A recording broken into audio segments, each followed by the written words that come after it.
बोलो सतगुरुदेव की जय। बंदी छोड़ कबीर परमेश्वर जी की जय। बंदी छोड़ गरीबदास जी महाराज जी की जय। स्वामी रामदेवानंद जी गुरु महाराज जी की जय।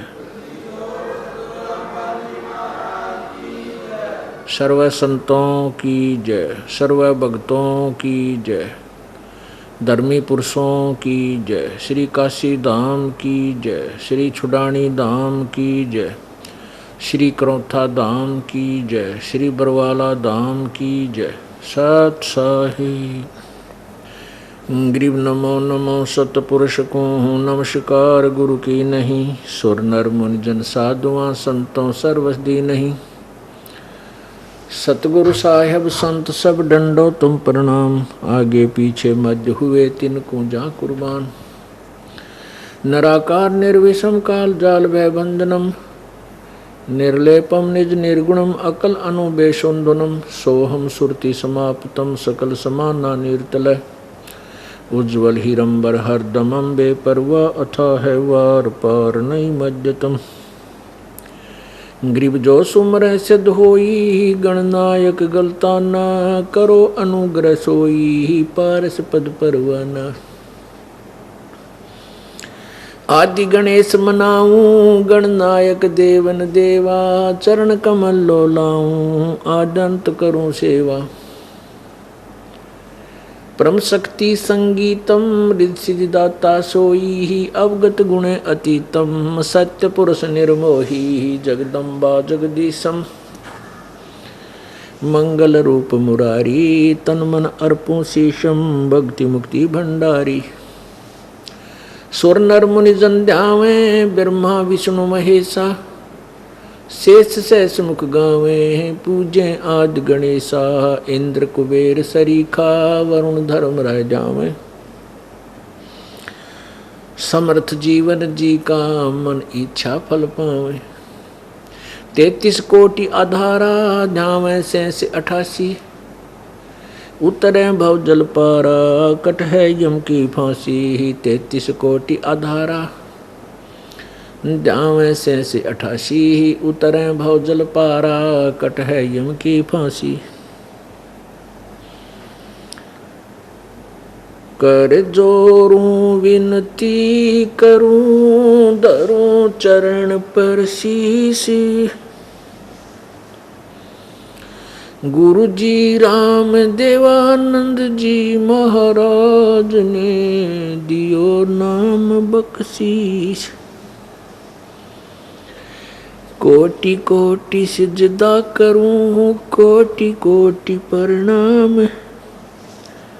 चरण कमल में राखियो मैं बांदी जाम गुलाम। कुत्ता तेरे दरबार का मोतिया मेरा नाम। गले प्रेम की जेवड़ी जा खेचो वहाँ जाऊं मैं। तो करो तो बावड़ूं दूर दूर करो तो जाऊं।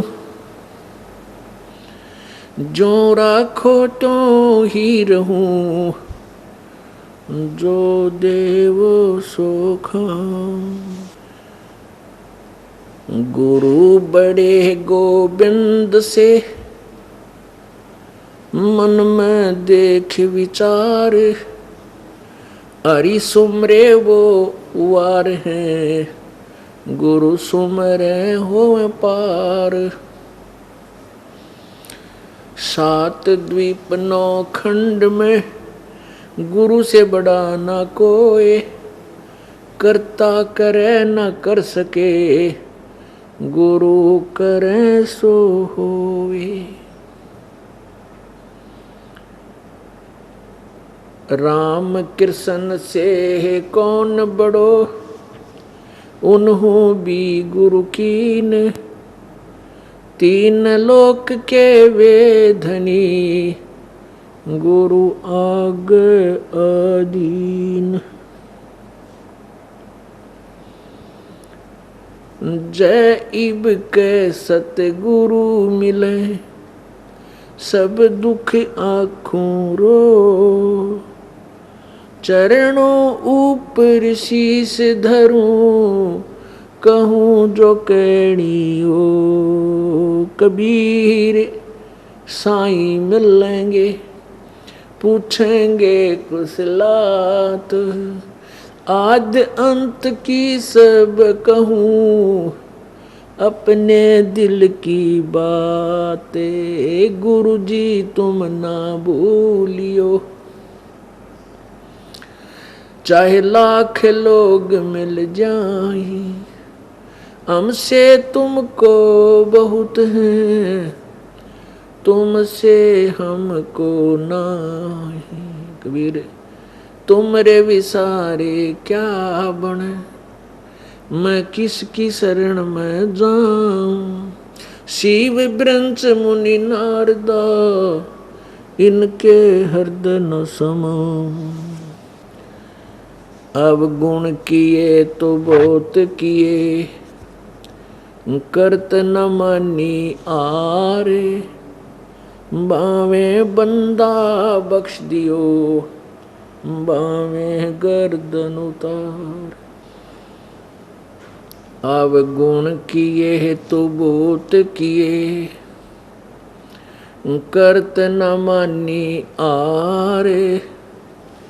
बावे बंदा बख्श दियो, बावे गर्दन उतार।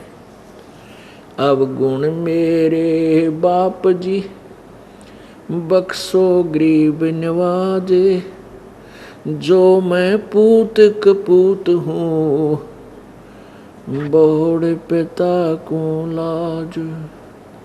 मैं अपराधी जन्म का, नख सिख बरे विकार। तुम दाता दुख भंजना, मेरी करो संभार। राम नाम रटते रहो, राम नाम रटते रहो, जब तक घट में प्राणे। कब हो तो दीन दयाल के, भनक पड़ेगी कान। कबीर लूट सको तो लूटियो, राम नाम की लूटी। पीछे फिर पछताओगे, प्राण जाएंगे छूट। नहीं भरोसा देह का, विनस जावे छन माही। श्वास उश्वास में नाम जपो हो, और यतन कछु नाही। श्वास उश्वास में नाम जपो, व्यर्थ श्वास मत खो। ना जाने इसे श्वास को, आवण हो के न हो। वो पृथ्वीपति चकवे गए, जिनके चक्र चलंत। रावण सरीखे कौन गिने, ऐसे गए अनंत। सर्व सोने की लंका होती, रावण से रणधीरम। एक पलक में राज विराजी, वो जम के पड़े जंजीरम। मन तो सुख के सागर बसरे, भाई और न ऐसा यस रे। मन तू सुख के सागर बसरे, भाई और न ऐसा यस रे। परम पिता परमात्मा, सर्व सृष्टि रचनहार, कुल मालिक कबीर देव, कबीर प्रभु, अल्लाह कबीर, अल्लाह अकबीर, हक्का कबीर, गॉड कबीर, ये वही परमेश्वर है जिसने सर्व ब्रह्मांडों की रचना की और जिसने सर्व जगत की उत्पत्ति की। ये वही परमात्मा है जो आज से लगभग 600 वर्ष पूर्व बनारस में भारतवर्ष की पवित्र भूमि पर एक शिशु रूप धारण करके सन 1398 संवत 1455 में एक कमल के फूल पर लहरतारा तालाब में शिशु रूप धारण करके प्रकट हुए थे। और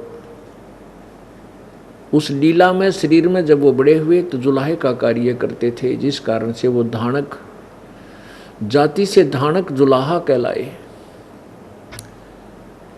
वो परमात्मा हम सभी पुण्यात्माओं के, सभी आत्माओं के, चाहे आज कोई चींटी बना है, हाथी बना है, पशु पक्षी, जल के जीव जंतु बने हैं, राजा बना है, देव बने हैं, महादेव बने हैं, ब्रह्मा विष्णु महेश बने हैं, इन सभी आत्माओं के वो कुल मालिक हैं, वो हमारे परम पिता हैं।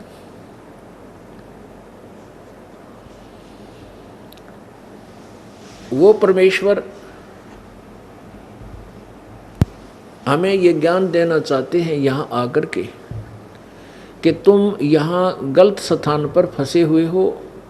ये काल भगवान की कैद है, जेल है, और तुम इसको जेल नहीं मान रहे हो। तुम इसको अपना निज स्थान मान करके यहीं पर आपसी द्वेष करके, एक दूसरे से झगड़ा आदि करके,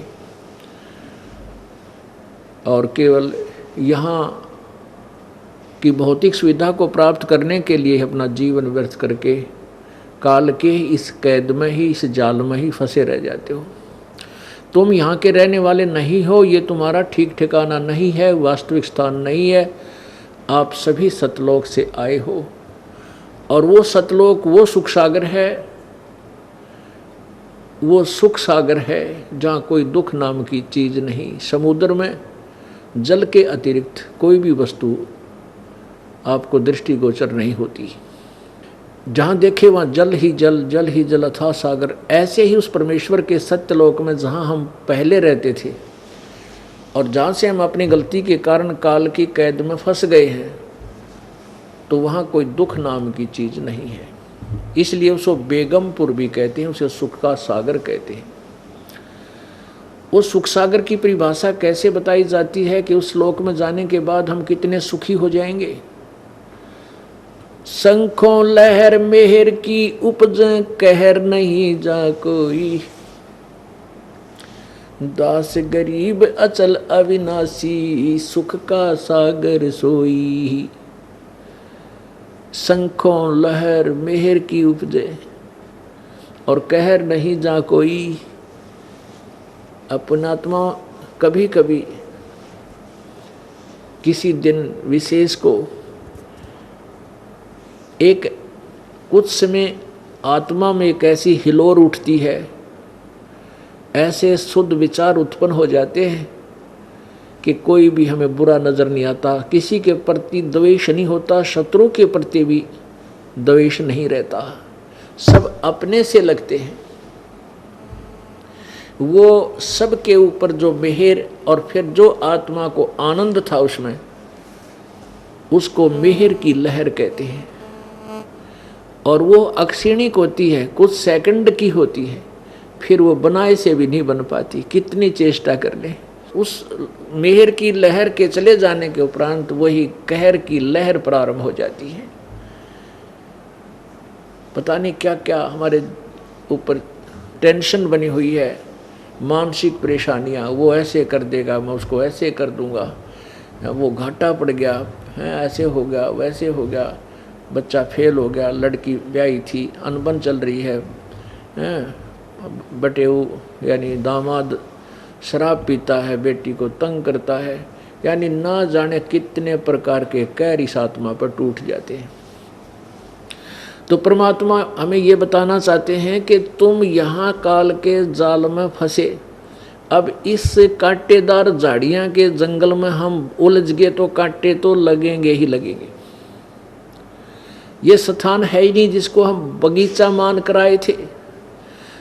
हाँ, जब हम उस बाग बगीचे में चले जाएंगे, वहाँ कांटे नहीं, छाया, शीतल हवा, शीतल छाया, ठंडी हवा, खाने को फलदार वृक्ष वहाँ मिलेंगे उस बाग में जाने से। हम बाग के स्थान पर हम कांटेदार झाड़ियों में फंसे हुए हैं। हमारे परमात्मा हमें रास्ता दिखाने आए हैं कि तुम इस बबूल के वन से, इस किक्कर के वन से निकल कर बाग में चलो, वहाँ तुम्हें हर सुविधा होगी। तो क्या बताते हैं कि शंखों लहर मेहर की उपजे, आत्मा गद गद रहती है, कोई द्वेष नहीं, वहाँ कोई भाई बंटवारा नहीं, किसी चीज़ का अभाव नहीं, फिर राग ना द्वेष बने। अपने आत्मा आप यहाँ आते हो इस सतलोक आश्रम बरवाला में, आप यहाँ 1 दिन रुकते हो, 2 दिन रुकते हो, 4 दिन रुकते हो या 2 घंटे रुकते हो,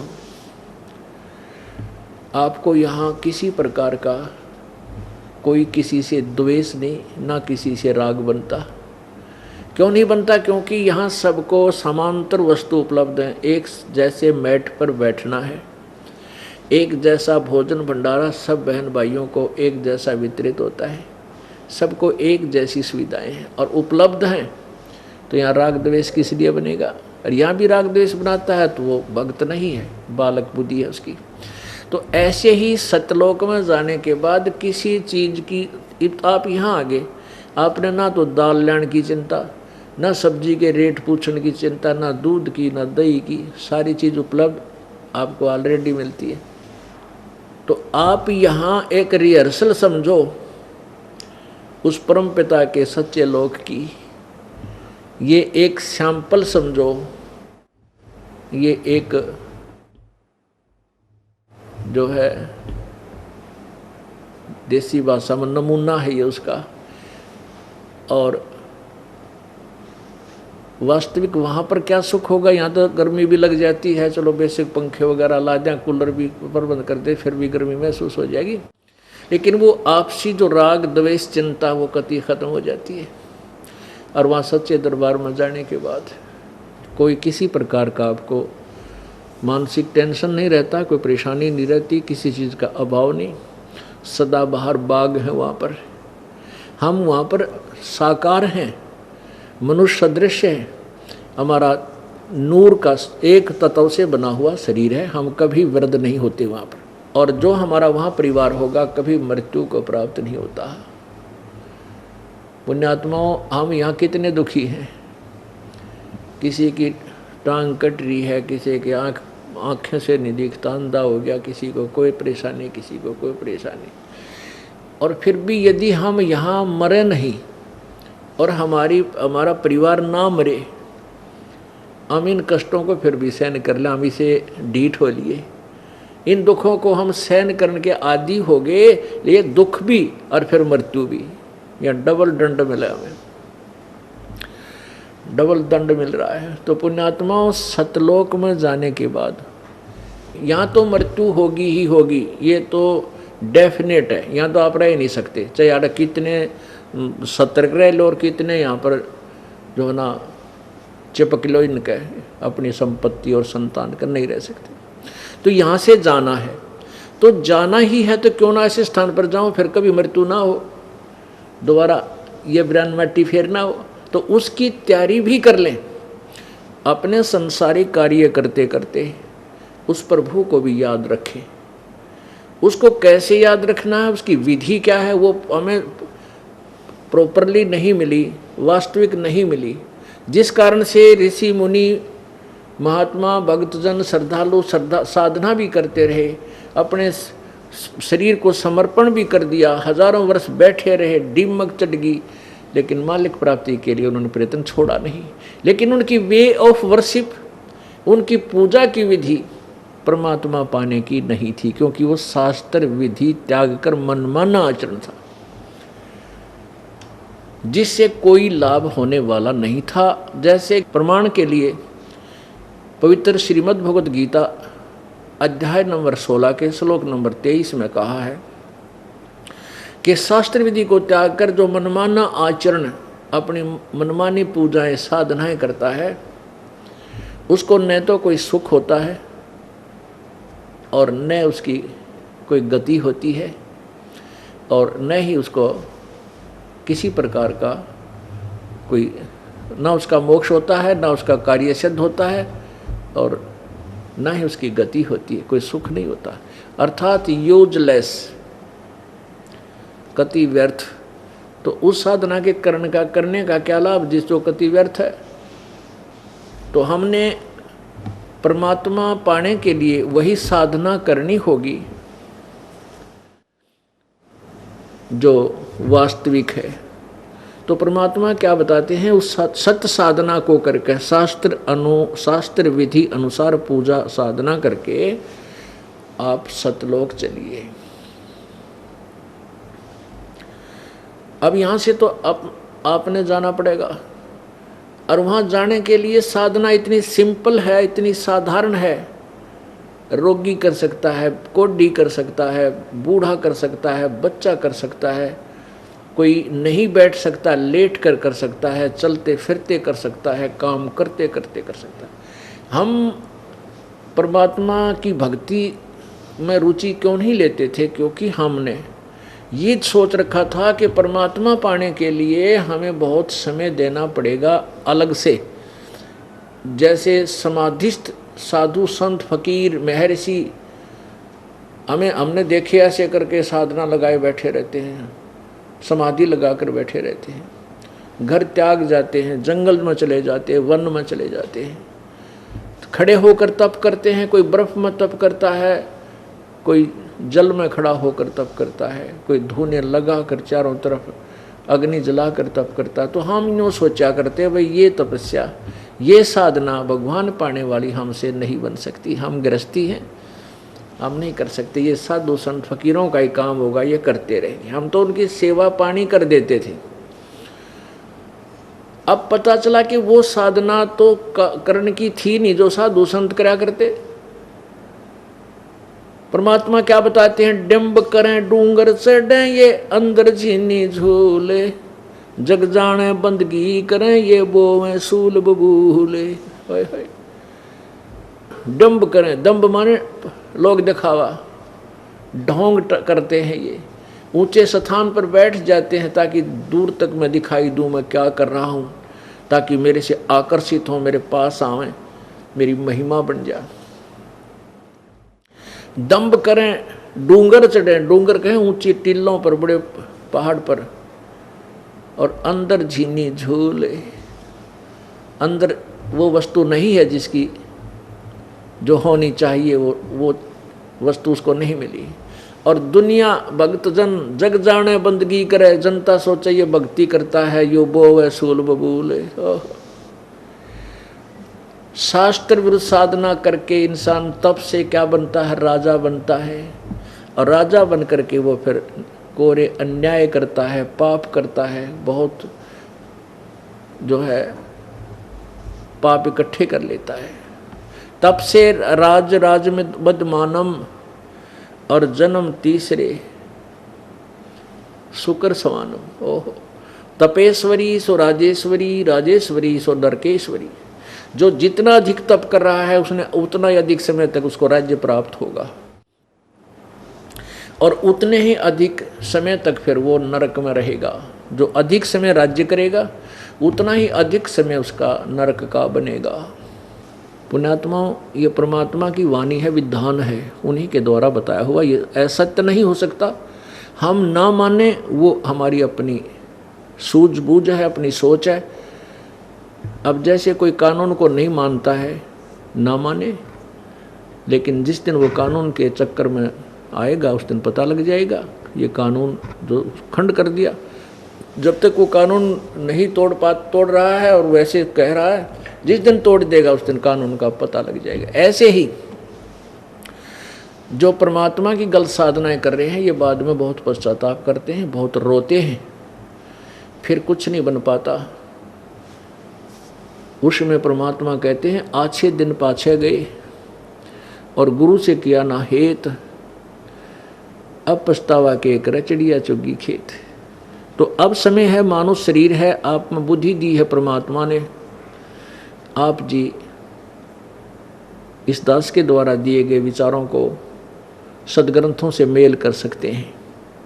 और जो सदग्रंथों में लिखा वो सत्य है। किसी ने दंत कथा बना करके अपनी सोच की कोई पुस्तक सदग्रंथों का नाम लेकर के उस लिखी हुई है और वो सदग्रंथों से नहीं मिलती है, तो वो साधना त्यागने योग्य है, उसको त्यागना पड़ेगा। जैसे पवित्र श्रीमद् भगवत गीता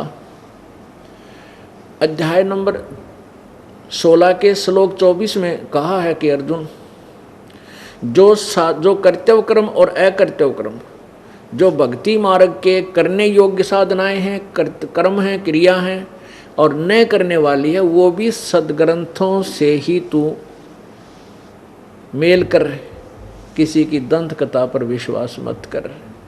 तो पुण्यात्माओं, अब हम शिक्षित हैं, सदग्रंथ अपने पास है, और जैसा भी उन संस्कृत के ज्ञाताओं ने ज्ञान था, उन्होंने कुछ अनुवाद भी कर रखा है।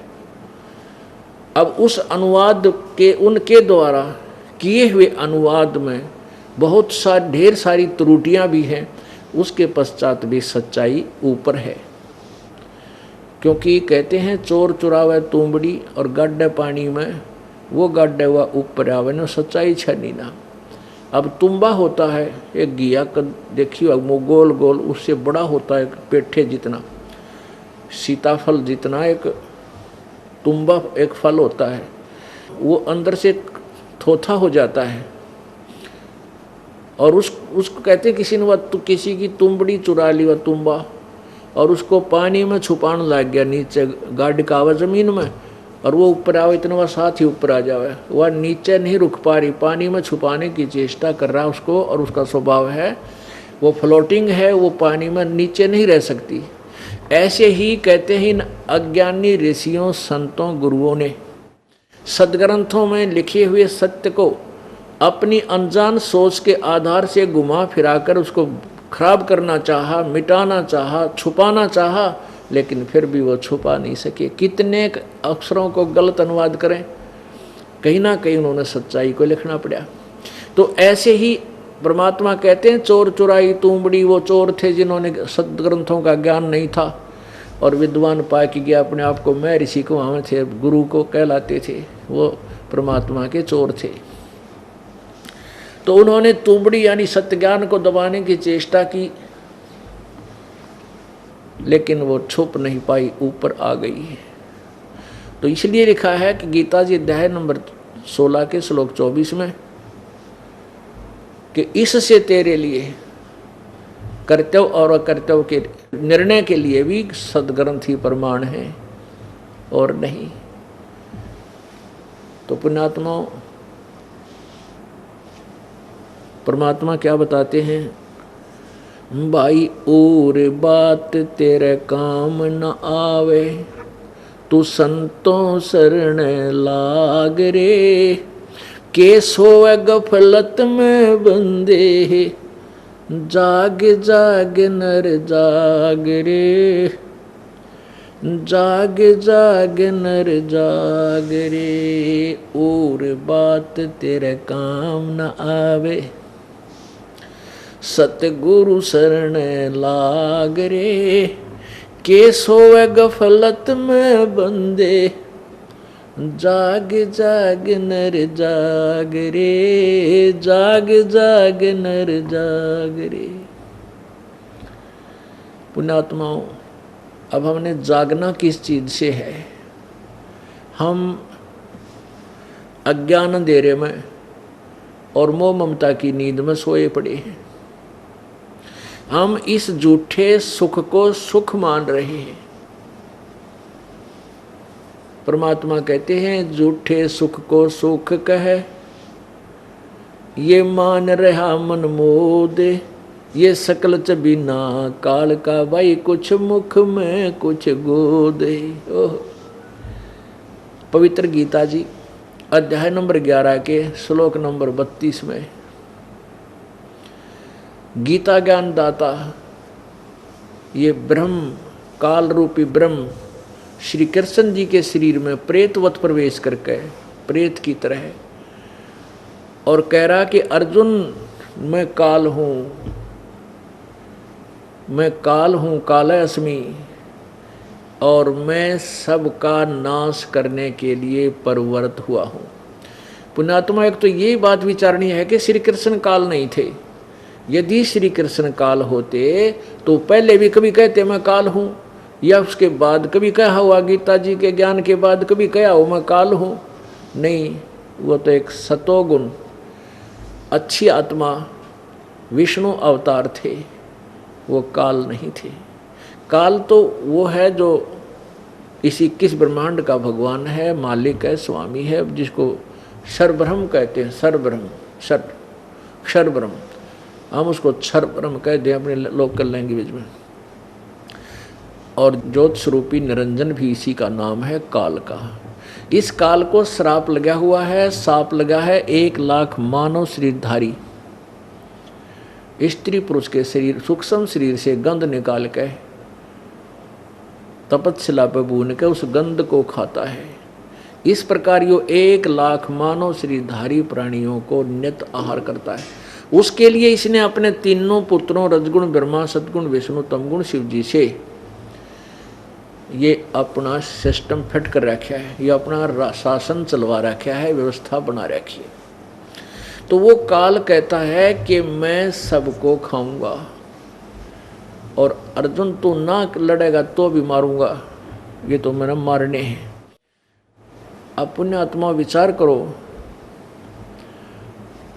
गीता जी अध्याय नंबर 11 के श्लोक 21 में अर्जुन कहता है, हे परमात्मा, आप तो इन ऋषियों को भी खा रहे हो, देवताओं को भी खा रहे हो, और आप ही के ये स्तुति कर रहे हैं, पवित्र आपसे ही मंगल कामना कर रहे हैं, वेदों के मंत्रों से स्तुति करके आप तो इनको भी खा रहे हैं। तब 11वें अध्याय के 32वें श्लोक में कहा कि अर्जुन, मैं तो भाई ये बढ़ा हुआ काल हूँ और सबको खाने के लिए आया हूँ, मैं ना बख्शूँ किसी को। अब पुण्यात्माओं, ये चीज़ देखनी, परमात्मा कबीर देव जी यही कहना चाहते हैं, परमात्मा कबीर जी यही समझाना चाहते हैं कि भाई तुम इस काल के जाल में फंसे हो और तुम इसको परमात्मा मान बैठे। परमात्मा और है, परमात्मा का अर्थ होता श्रेष्ठ आत्मा। और जो 1 लाख इंसान, 1 लाख प्राणी रोज खा, वो परमात्मा नहीं हो सकता। लेकिन हमारा और कोई विकल्प नहीं, इसलिए हमने इसको भगवान मान लिया, स्वामी मान रखा है। और जब तक हम इसके जाल में हैं, इसके कंट्रोल में हैं, तो ये हमारा स्वामी भी है, लेकिन ये परमात्मा नहीं। अब क्या बताते हैं कि झूठे सुख को सुख है ये मान रहा मनमोद, ये सकल जबीना काल का, कुछ मुख में कुछ कोद। इस परमात्मा के उस सूक्ष्म वेद का, सूक्ष्म वेद का, परमात्मा के सूक्ष्म वेद के एक सेंटेंस को, एक अमृतवाणी को, एक दोहे को क्लियर करने के लिए अब इतना बड़ा उदाहरण देना पड़ेगा कि शायद 2 घंटे में पूरा ना हो, और तभी ये तत्व ज्ञान स्पष्ट होगा। अब क्या बताया है कि जैसे गीता जी अध्याय नंबर 15 की और श्लोक नंबर 16 में कहा है कि इस संसार में 2 प्रभु हैं, 2 पुरुष हैं, 2 भगवान हैं, एक क्षर पुरुष और एक अक्षर पुरुष। और इन दोनों का तथा इनके अंतर्गत जितने प्राणी, सबका स्थूल शरीर नाशवान है और जीवात्मा अमर सबकी होती है। आगे 17वें श्लोक में 15वें अध्याय गीता जी में कहा है कि उत्तम पुरुष तु अन्य और परमात्मा इति उदारते। वो उत्तम पुरुष जो श्रेष्ठ भगवान है, वो तो कोई और है जिसे परमात्मा कहा जाता है। वास्तव में वो परमात्मा है। अब परमात्मा की डेफिनेशन, परमात्मा की भूमिका, परिभाषा आपके स्पष्ट की जा रही है, आपके समक्ष स्पष्ट की जा रही है कि परमात्मा किसे कहते हैं। परमात्मा इति उदारते, जिसे परमात्मा कहा जाता है। और यह लोकत्रयम् आविश्य विभर्ति अवैश्वर, जो तीनों लोकों में प्रवेश करके सबका धारण पोषण करता है, वो वास्तव में वो अविनाशी परमात्मा भगवान है, प्रभु है। सब भगवानों, ईश्वर माने भगवानों का, इन उसके जितने भी अंतर्गत, उसके जो अंतर्गत स्वामी आते हैं, उन सब का मालिक है। अब गीता जी अध्याय नंबर 15 के श्लोक नंबर 16 और 17 में 3 परमात्मा प्रमाणित हैं, लेकिन उन 2 को, सरपुरुष को और अक्षर पुरुष को, इनको परमात्मा नहीं कहा। अब 3 भगवान हैं, 3 स्वामी, 3 प्रभु हैं, लेकिन तीसरे को जो उत्तम पुरुषत्व अन्य, जो ऊपर 2 ऊपर वर्णित दोनों से अलग है, भिन्न है, वो पुरुष यानी वो प्रभु और है, जिसको परमात्मा कहा जाता है। अब परमात्मा किसे कहते हैं? अब यहाँ आना। अब जैसे कसाई बकरे पालता है, अब उसने बहुत बड़ा एक चरागाह बना रखी होती है अपने बकरे और बकरियों के लिए, और उन बकरे बकरियों को मेल फीमेल वहाँ रखता है, जो अपने उन तीनों गुणों से प्रभावित होकर, जो श्री रजगुण ब्रह्मा जी से निकल रहा है और सतगुण विष्णु जी से और तमगुण शिव जी के आधार पर, वो सभी जीव वहाँ उन्हीं आधार से अपने संतान संपत्ति मोह ममता, बच्चों में एक ममता, एक दूसरे से राग द्वेष, खेचम खेचा, टकरम टकरा, वो तमोगुण से, तो वो उस सब उसके अंदर ऐसे रहते हैं। और वो कसाई जो है उनसे ही संतान उत्पत्ति करवाता है, और उनके लिए वहाँ बहुत अच्छी चरागाह बना रखी है, घास बढ़िया चारा डालता है, एक छोटा सा तालाब बना रखा होता है जहाँ वो जलपान करते हैं, और उनके पानी पीने की व्यवस्था होती है। तो वो बकरे और बकरियाँ उस कसाई को इन सुविधाओं के उपलब्ध कराने के कारण अपना मालिक मान रहे हैं, अपना भगवान मान रहे हैं। और वो जब आते हैं, वो कसाई वहाँ आता है बकरों में, तो बकरे उसके पास पहुँच जाते हैं, प्यार देना चाहते हैं, उसे ऐसे ऊपर ने पैर करके उसे अपना जो ना प्यार जताते हैं। और वो ऐसे हाथ लगा कर देखता है, वो बकरे सोचे वो तुम्हें प्यार करता है, और वो चाटते हैं उसके हाथ को प्यार से। और वो कसाई देख रहा है यो कितने किलो का हो गया, वो ये देखता है यो मांस कितना हो गया, इसमें कितने का बिकेगा। अब पुण्यात्मा, यहाँ ये काल जो है, ये ब्रह्म क्षर पुरुष, ये इसका प्रथम रूप तो पुरुष जैसा है, जो भगवान के सा दिखे, परमात्मा नजर आवे, लेकिन इसका परम रूप काल है। अब परम रूप काल क्यों कर है? वह सही असली काल, परम माने श्रेष्ठ रूप था इसका, काल है, सबको खाता, किसी को नहीं बख्शता। अब प्रथम रूप भगवान जैसा कैसे नजर आता है ये काल, कि जैसे कितनी बड़ी पृथ्वी, ओहो, और कितनी सुंदर दिन रात बन रहे हैं, शीतल हवा चल रही है, स्वच्छ हवा दे रखी है, बाग बगीचे फलदार वृक्ष हैं, और झरने बह रहे हैं, किधर दरिया बह रही है, कहीं पहाड़ बनाया है, कहीं सुंदर नज़ारे बना रखे हैं। तो हम घूम फिर कर सैर सपट्टा करके न सोचा, हाँ ऐसे सोचते हैं कि भगवान ने पड़ा है, कितनी अच्छी, कितनी सूझबूझ से सब सुविधा हमें दे रखी है। लेकिन हम जीव हैं, हम भूल जाते हैं कि उसका बेटा मर गया, उसकी बेटी मर गई, उसका एक्सीडेंट हो गया, 3 प्राणी एक परिवार के मर गए, उस क्षेत्र में फ्लड आ गया और वहाँ पर इतने डूब गए, 50 मर गए, एक जगह भूकंप आ गया, 1 लाख मर गए। तो यूँ क्या हो रहा है? क्या भगवान ऐसे काम किया करता है? तो या इतनी बुद्धि हमारी काम नहीं करती, फिर ये भगवान है तो इसे जुल्म क्यों हो रहे हमारे ऊपर? अब ऋषि महर्षियों के पास जाते थे, वो कहते हैं तुम्हारे कर्म का दंड है, ये तो भोगना ही पड़ता, जन्म मृत्यु तो यहाँ बनी ही रहेगी। बिल्कुल ठीक है, जब तक आप इस काल लोक में रहोगे जन्म मृत्यु आपकी सदा रहेगी, लेकिन एक ऐसा स्थान भी है जहाँ पर जन्म मृत्यु कभी नहीं होती, उसको हम भूल गए। अब जैसे पवित्र विष्णु पुराण में आप देखिएगा, इसमें कहा है कि विष्णु का प्रथम रूप तो पुरुष है।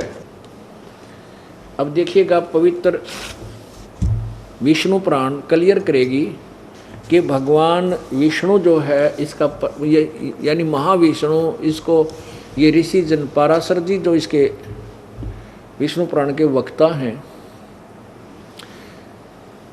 ये तत्व ज्ञान से अपरिचित होने के कारण विष्णु कभी तो उस काल को महाविष्णु बोल रहे हैं, कहीं विष्णु बोल रहे हैं, कहीं काल बोल रहे हैं, कहीं परब्रह्म बोल रहे हैं और कहीं ब्रह्म बोल रहे हैं।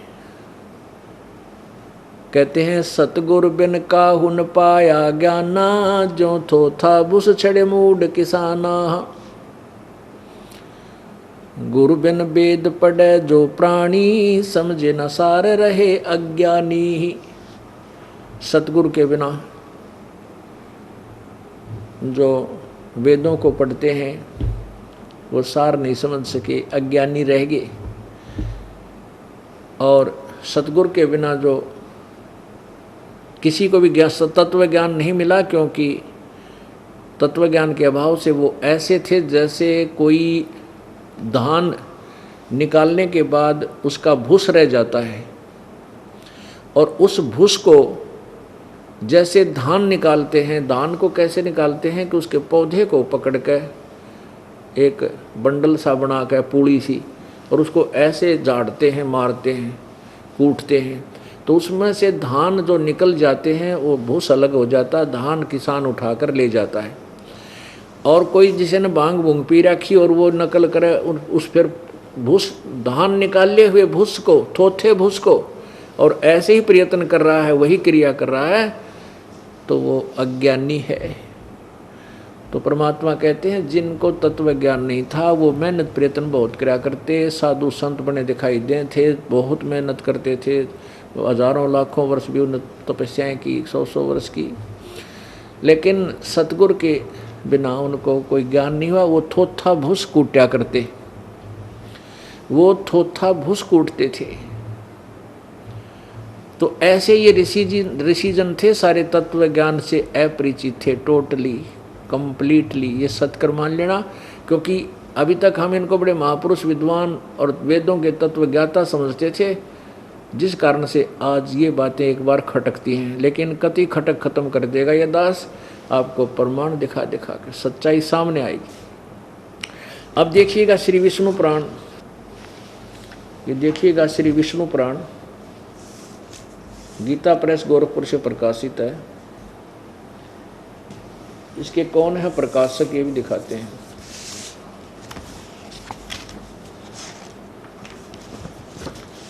श्री विष्णु पुराण सचित्र हिंदी अनुवाद सहित, अनुवादक हैं श्री मुनि लाल गुप्त। और ये कहाँ से प्रकाशित है? प्रकाशक एवं मुद्रक हैं गीता प्रेस गोरखपुर, गोविंद भवन कार्यालय कोलकाता का संस्थान। इसके अध्याय नंबर 2 प्रथम अंश और अध्याय नंबर 2 श्री विष्णु पुराण प्रश्न नंबर 4 पे, यहाँ ये नीचे। अब पाराशर जी कह रहे हैं कि हे द्विज, किसी को ज्ञान देते हुए, परब्रह्म का प्रथम रूप पुरुष है, अव्यक्त और व्यक्त उसके अन्य रूप हैं, तथा काल उसका परम रूप है। ये परब्रह्म का प्रथम रूप। ये परब्रह्म किसे कहते हैं? ये काल को न समझ करके इसको कहीं ब्रह्म कहते हैं, कहीं परब्रह्म कहते हैं, कहीं विष्णु कहते हैं, कहीं महाविष्णु कहते हैं। अब ये समझिए कि हे द्विज, परब्रह्म का प्रथम रूप पुरुष यानी भगवान जैसा है, अव्यक्त और व्यक्त उसके अन्य रूप हैं, तथा काल उसका परम रूप है।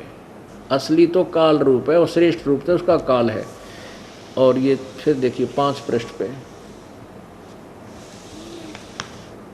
हे मैत्रेय, प्रलय काल में प्रधान यानी प्रकृति को प्रधान भी कहते हैं। ये गीता में काम आओगा 4 अध्याय के न 14वें अध्याय में 3, 4, 5 श्लोक में, कि प्रधान यानी प्रकृति दुर्गा के साम्य अवस्था में स्थित हो जाने से, यानी ये दुर्गा काल से अलग हो जाती है, उसमें ये भिन्न भिन्न रहते हैं। यानी पुरुष के प्रकृति से पृथक हो जाने से पर विष्णु भगवान का काल रूप परिवर्त होता है। इससे सिद्ध है कि ये विष्णु भी उस काल को ही कहते हैं, और ये उनको उन परब्रह्म परमात्मा भी उसी को, ये नीचे भी है उन मन परमात्मा सर्वभूतेश्वर, पता नहीं के लिख रखे, आगे देखो। और यहाँ पर देखिएगा उसी का अर्थ प्रकरण है, हे द्विज, परब्रह्म का प्रथम रूप पुरुष है, अव्यक्त और व्यक्त उसके अन्य रूप हैं, तथा काल उसका परम रूप है। तो ये गीता ज्ञान कौन दे रहा था? ये काल दे रहा था। महाविष्णु भी इसी को कहते हैं, और ब्रह्मा का भी रूप यही धारण कर लेता है, और कभी कहीं महाशिव कहलाता है। ये सदा शिव भी ये काल ही कहलाता है। अब जो प्रसंग चल रहा है, यहाँ जो सुविधाएं हम देखते हैं, इससे तो लगता है कि ये भगवान न पड़ा है, यानी बहुत ही अच्छा भगवान स्वामी हमारा, लेकिन इसका परम रूप तो काल है। वास्तव में इसने अपने स्वार्थवश, अपने पेट उदर पूर्ति के लिए हमें यहाँ पर भ्रमित करके रखा हुआ है, और सभी प्राणियों को मिसगाइड करके रखना इसकी मजबूरी होगी। सभी प्राणियों को, सभी जीवों को यहाँ वास्तविकता से अपरिचित रख के अपने जाल में फंसाना इसकी मजबूरी है, क्योंकि इसको श्राप लगा हुआ 1 लाख मानव श्रीधारी प्राणियों को निताहार करने का। तो पुण्यात्माओं, जो प्रसंग चल रहा था कि झूठे सुख को सुख कहे, ये मान रया मन मोदे, ये सकल चबीना काल का, कुछ मुख में कुछ गोदे। अब गीता जी अध्याय नंबर 15 के श्लोक नंबर 16 और 17 में स्पष्ट हो गया कि क्षर पुरुष तो यू काल है, अक्षर पुरुष ये परब्रह्म है, और ये काल ब्रह्म जो है ये किस ब्रह्मांड का मालिक है, और ये अक्षर पुरुष अर्थात परब्रह्म ये 7 संख्य ब्रह्मांड का स्वामी है। और ये तीसरे नंबर का जो उत्तम पुरुष है तो अन्य परमात्मा इति उदाहरते, उत्तम पुरुष वास्तव में श्रेष्ठ भगवान तो कोई और ही है, जो परमात्मा कहलाता है। परमात्मा की परिभाषा आपके समक्ष रखी है कि वो परमात्मा है। कैसा है? शंखों लहर मेहर की उपजे, कहर नहीं जा कोई, दास गरीब अचल अविनाशी, सुख का सागर सोई। जहाँ शंखों लहर मेहर की उपजे, कोई दुख नहीं, कोई कष्ट नहीं किसी प्रकार का, वो है वास्तव में परमात्मा। वो भगवान है जो तीनों लोकों में प्रवेश करके सबका धारण पोषण करता है।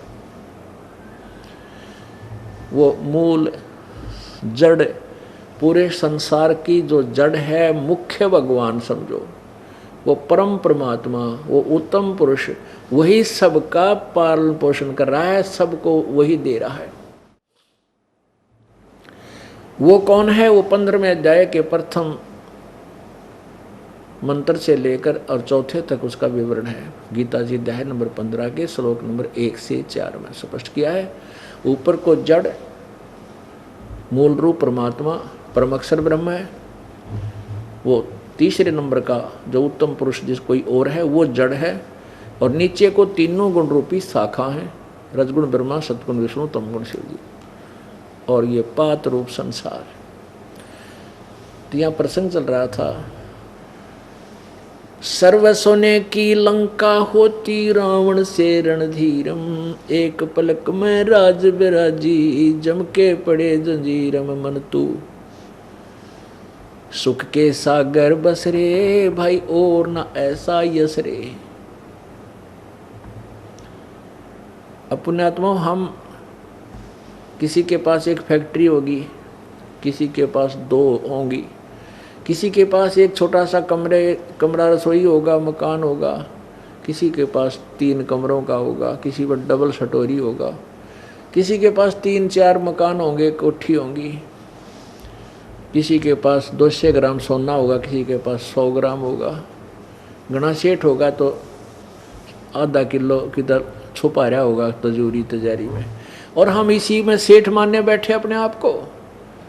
परमात्मा कहते हैं उस रावण की मंडी में हीरे मोती ऐसे बिका करते जैसे यहाँ बाजरे ज्वार बिकते हैं। इतना धनी राजा था और सारी सोने की लंका बना रखी थी। रति कंचन पाया नहीं रावण चलती बार। यह संसार छोड़कर जब जाने लगा, कहते हैं एक रति भी यानी 1 ग्राम भी वो सोना नहीं लेकर जा सका। तो उस रावण जैसा यश आपका नहीं हो सकता, और वो भी यूजलेस। क्या फायदा उस झूठे यहाँ के यश में जो फंस गया, उसका तो काम बिगड़ गया। यहाँ तो साधु संत अपना काम बनाते हैं, भक्तात्मा पीछा छुड़वा लेते हैं, यहाँ की प्रभुता से हाथ जोड़ देते हैं, भगवान बचावे, इसी झूठी प्रभुता थे। अब पीछे आपने एक मार्मिक घटना सुनी होगी अखबार समाचार पत्रों में। आंध्र प्रदेश के, पहले गलती से दास कर्नाटक के बता गया था, वो मुख्यमंत्री जो हेलीकॉप्टर में क्रैश होकर मृत्यु को प्राप्त हुए, वो आंध्र प्रदेश के थे। आंध्र प्रदेश के मुख्यमंत्री जी, और कितनी प्रभुता होती है एक मुख्यमंत्री की, कितना यश होता है। और कहते हैं एक पलक में राज विराजी, जैसे रावण के विषय में कहा, एक पल में राजा से विराज हो गया, राज रहित होया और पड़ी काल की फांसी। और इब काल के हाथा चढ़ गया, भक्ति ठीक करी को नहीं। और अब पशु पक्षी योनियों में जाएगा, वहाँ कोई नहीं साथ होगा, ना कोई मंत्री होगा, ना कोई रीडर होगा, ना कोई सलाहकार होगा, एकला पिटेगा वहाँ पर। ये कोई भी प्राणी है जो भक्ति नहीं करके गया। अब उसके कितना यश था, एक पलक में सर्व सोने की लंका होती रावण से रणधीरम, एक पलक में राज विराजी, फिर काल के पड़े जंजीरम। वह काल की जंजीर न्यों की न्यों रहेगी, हम के दूध पकड़ के ले जाएंगे। अब कहाँ गिरी वो सब उस राजा का, मुख्यमंत्री जी का। थोड़ा बहुत सांस अगर बचे हुए होंगे, नीचे गिर भी गया होगा जीवित, थोड़ा कोई पानी पेनिया नहीं, कोई फर्स्ट एड करनिया कोई ऐसे जंगल में दे मारा ठा के काल ने, तो पुण्यात्मा परमात्मा कहते हैं हाथ जोड़ लो, इसे यहाँ की प्रभुता। तो एक सेकंड में ये धोखा दे रखा हमारे को, काल ने हमारे को मूर्ख बना कर रखा हुआ है, हमारे पुण्य, और हमें ही बर्बाद करवा देता है। किसी का बुरा करते हैं, किसी का भला करते हैं। अब भला करना तो राजा का कर्तव्य, लेकिन बुरा करना उसके पाप है। पर राजा को पाप ही पाप मिलता है, बेनिफिट कोई नहीं मिलता यदि वो भक्ति नहीं करता है। और भगवान से डरने वाला राजा अन्याय नहीं कर सकता, राज रहो या मत रहो। और राज्य को उतने दिन ही रहना जितने दिन परमात्मा ने लिख रखे, आपसे पहले और पीछा कोई नहीं कर सकता। लेकिन हम भगवान के विधान से अपरिचित होने से स्वयं अपनी सूझबूझ से अपनी रक्षा, अपना राज्य को बचाने की चेष्टा में पाप गढ़े कर देते हैं। जैसे कंस को आकाशवाणी होगी थी जब वो अपने बहन और बहनोई को विदा करने जा रहा था, शादी के बाद रथ में बैठाकर प्रेम से ले जा रहा था अपनी बहन को। आकाशवाणी होगी कि तेरी बहन से के गर्भ से तेरे को मारने वाला उत्पन्न होगा, 8वीं संतान जो होगी तेरे को मारने वाला उत्पन्न होगा। अब उसी समय वही रथ रोक दिया और तलवार निकाल ली, बहन और बहनोई को दोनों को मारने को तैयार हो गया। तब उन्होंने हाथ पैर जोड़ दिए कि आप बहन को मत मार, पाप लगेगा। हमें क्यों मार रहा है, आप हमें अपनी कैद में डाल लो, हमें मारो मत। तो इस बात पर उसका सलाह हुई, इस बात के ऊपर उनका फैसला हुआ कि जितनी भी संतान हमारी होगी उनको तू मार देना, हमें ना मारे दे। हमें जीव कितना प्यारा है अपना, अपनी जान हमें कितनी प्रिय है कि हमने अपनी संतान को भी उसको देना मंजूर कर दिया कि हमें ना मारना, हमें छोड़ दे। अब वो होना ही था ऐसा, तो उसने कंस ने दोनों अपने बहन और बहनोई को अपनी कैद में, कारागार में डाल दिया, और जो भी पुत्र या पुत्री हुई उसी को काट दिया, मार डाला। इसलिए कि अपना जीवन रक्षा के लिए, अपने राज्य को बचाए रखने के लिए। उसको कोई समझाने वाला होता कि कंस मृत्यु तो तेरी होगी, कोई संत होता और उसको मुंह तोड़ के कह देता कंस तेरी मृत्यु होगी। और भगवान की आकाशवाणी को तू श्रेष्ठ सत्य मान रहा है कि 8वीं संतान से तेरी मृत्यु होगी, तो उसको तू कैसे टाल सकता है? क्या तू भगवान से बड़ा है? या तो इस आकाशवाणी को सत्य मत मानने जान दे तेरी बहन को। अगर सत्य मान रहा तेरी मृत्यु होगी होगी, और ये पाप इकट्ठे मत कर रहे। अब बुद्धि देखो कि कैसे बिक जाती है, राजा कितना अहंकारी अभिमानी बन जाता है, मैं ये कर दूंगा, मैं ये कर दूंगा, मैं ऐसा प्रबंध कर दूंगा। ना, यह भूल है प्यारे तेरी। जिस दिन कालबली का चक्कर चलेगा तू तो क्या, तेरे फरिश्ते भी नहीं जान सकते तू कहाँ मरेगा और कैसे मरेगा। अब उसने अपने राज्य को, अपने जीवन को बचाए रखने के लिए बहन के सारे पुत्र व पुत्रियां मारी। और लास्ट में जब श्री कृष्ण जी को का जन्म हुआ, उनको ये नंद के वहाँ से एक लड़की उत्पन्न हुई। इस लड़की को वहाँ ले आए कैद में, और वहाँ से वहाँ ले गए। प्रभु की लीला, सब ताले तूले खुल गया पे। और फिर वो लड़कन्या जब कंस ने मारी, धरती पर पटकी तो वो आकाश में उड़ गई। जाते समय कहा कि कंस तेरे मारने वाला उत्पन्न हो चुका है, एक और इंजेक्शन ला दिया कार्डनस के। उसने, कंस ने क्या किया, आसपास के नवजात शिशुओं को कत्ल करवा दिया कि ना जाने कित पैदा हो गया होगा।